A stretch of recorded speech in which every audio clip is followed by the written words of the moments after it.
So hey Gizzy, Infinite Love and Gratitude. Hello, Darren. Infinite Love and Gratitude. So we're here in Adelaide, Australia right now at the Lifeline Experience Training Program. And what's amazing is we met 7 years ago in Hahndorf, Australia, right? That's in Hahndorf at the first Lifeline training I ever did here in Australia. Absolutely. And you've been coming ever since. And I just came back in the room and you came up to me and you started to share with me how the Lifeline technique has impacted you as far as you being diagnosed with breast cancer.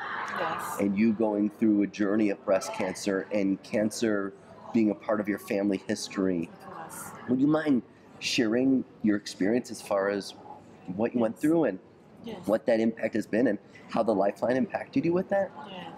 Yes. Well, in 2006, in July, I was diagnosed with breast cancer, malignant, and they said fast growing. So it was like a brick in my face. Yeah. I got so frightened. I remember just crying all the way through while the doctor was speaking. I didn't even hear any of it, and my husband picked up the pieces of now what, and I was in such a mess and in fear. I can't even explain how you panic, because Peter was 6 years young. I had a young family. I had all the reasons to be happy, and this diagnosis, I was completely well, like feeling really well, and just had a lump in my breast and checked it out, and there you are, diagnosis. So I didn't know what to do. So I went through a surgery.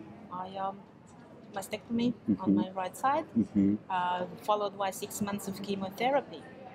Now, the treatment was so debilitating and so horrible that I did not know how can people live with this and how can they get better. And so I was searching for answers, and I was reading books, and I found Louise Hay's work, and then I came in contact with Julie Way, and Julie sent me an email about the demonstration session that Diane was running. So as I found the Lifeline, I was sitting there and I didn't know what to do. And So here you my are. friend said yes. Here you are, and Here I you've am. gone through a mastectomy. You've gone through chemotherapy, and Yes.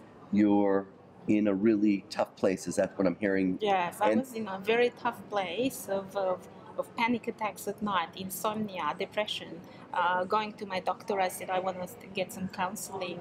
And she said, oh, take some antidepressants. And I thought, well, no, because I know why I'm depressed. I'm depressed because I've been diagnosed with this and I don't know how to deal with it. How do people get well? That's what I want to know. And when I found the Lifeline technique, I found ways to deal with all these emotions. I didn't know that I hated myself, I hated my name, I hated my body. I never accepted my body. You know, I had all sorts of childhood issues when my father wanted to have a little boy, and I turned out to be a girl, and all the low self-esteem throughout my life. And then here I am, all this destructive thinking and this negative thinking of not low self-esteem and not good enough and never enough, and got me in such disharmony with myself that I got ill, very, very ill. And when you can't sleep, you can't function. No. You actually can't function. Right. So I got back to work, and I got back to university and finished my degree. After I still had a few courses to finish, and yes, the Lifeline technique helped me enormously to find inner peace. Well, you found through Julie Way, who's a certified Lifeline practitioner as well, that Yes. Diane McCann, who promotes me here in Australia, was putting on a talk, and you ended up coming to the first Lifeline training in Hahndorf, Yes. and you actually started to study it, and you got certified in what year? In 2010, I certified as a Lifeline practitioner. So 4 years after the diagnosis. Yes, that's And right. how has the Lifeline impacted you in your life, emotionally, physically? You just said how it impacted your ability to help your son Peter with Yes. a shoulder, and he woke up feeling better. How has it impacted you? It's such an empowering tool to have. It's a technique. It's a life philosophy. It's finally I understand who I am and where am I going, and I found it helped me find my passion to live, to get up every day, to do things, to continue on, and to know that everything is going to be okay. I was in so much fear, and now I feel safe. I found my inner peace. I discovered it, and finally, I'm in balance, harmony. It's the best thing you can have in life. Mhm. And when you have inner peace, you have everything. You have health. You are well. You are helpful to your family and useful to everyone around you. And it is I feel like I have this confidence and in power to deal with everyday life, and whatever comes, I can deal with it. Let me ask you a question. Let me ask you a question. Is somebody watching this right now is just diagnosed with cancer, breast cancer, family history, just like you have a family history of it, Yes. and they get hit with that brick like you did, what would you recommend for somebody? What would you say to them? Being where you are right now, what would you tell them? I would tell them to sign up for Lifeline and learn it and find out more about this. Read your book. When I read your book, I was blown away by so much wisdom and so much answers to my questions, and they could listen to a healing circle to experience you live and firsthand.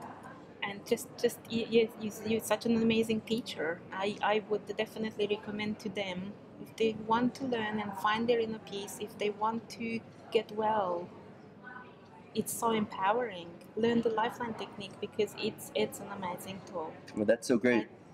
I am forever grateful for what you taught me, and you absolutely changed my life. And yeah, it's no words to express the gratitude that I feel. I'm so lucky to have you in my life. I'm equally as lucky. I'm equally as lucky, and infinite love and gratitude to you, and thank you for just sharing your story, because so many people in our world today are being diagnosed with cancer, breast cancer, going through the experiences of the medical world, the holistic ways of doing things, but how to create a change that then influences the way we think about ourselves, the way we emotionally flow through life. So thank you so much for just being authentic and sharing, and Thank you you. keep shining bright. Gizzy, infinite love and gratitude. Much infinite love and gratitude. And one more message I have for everyone is to never stop believing in yourself, in the power you have. You just need to find that power and tap into it, and learn these new tools of how to deal with life. And there's always a reason why we get ill, whether it's cancer or anything else. There is a reason. And yes, our thoughts and feelings are everything. Everything is energy. And yes, it's beautiful. Just grab it and learn it and own it and live it. Yeah, and use it. I love that you said, as far as using the healing circles, which are what I do, where I do a session with people from all over the world every week. How have you used the healing circles? Just now that we're back in the conversation again. Sorry. Yeah, it's all right. It's amazing, because when I work at the Adelaide University, so after a long day. What do you do at Adelaide University? I am in an academic support role. Cool. Where I work with students and academics on courses. Okay. Yes. It's a full-on job, very stressful, and there's lots happening in the day. So you go home, you cook dinner, and you're tired, and you might do the washing, or your family. And I find myself short of time to run a session on myself, but I really need it, or I'm tired, and then I can listen to. I usually listen to a healing circle, or another one, which is very powerful. If I wake up in the middle of the night and a dream or something triggered me, because I used to have panic attacks after treatment, where I would wake up grasping for air and I don't know where I am and what am I doing, and so much fear, and no one could calm me down. That wasn't a good feeling. So I just plug in the healing circle, connect to that fear and all the emotions, or whatever it is, or just insomnia, or just worry, or to-do lists of, what do I need to do tomorrow, or anything that worries me. I used to be a worry bag.